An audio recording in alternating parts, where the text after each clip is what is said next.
Let's take a look at how to apply bite ramps to the teeth.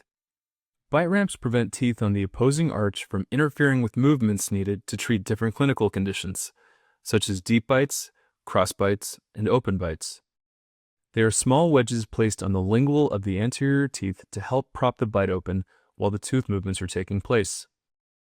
While you are able to bond them to the teeth, most offices choose to leave the bumps or ledges in the aligner plastic and have the patients rest their teeth on there.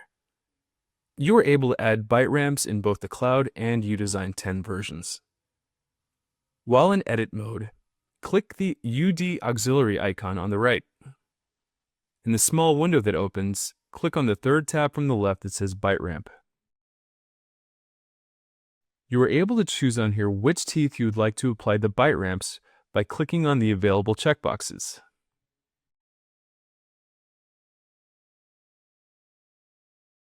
You even have the ability to add blocks or turbos to the posterior teeth.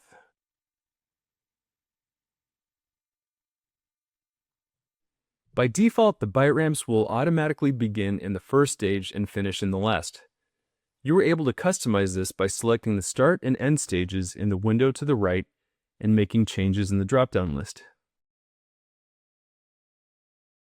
Turn the model to the lingual view and then choose where you want to apply the bite ramps.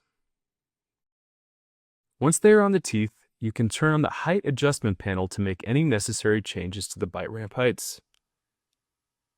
The red cones will let you raise or lower the clipping plane, while the white rounded icon will let you level or cant it differently from a left-right perspective.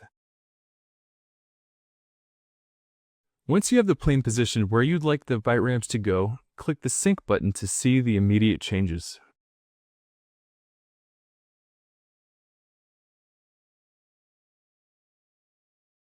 You are able to move the bite ramps individually if needed by simply clicking on one of them and dragging it to the left or right.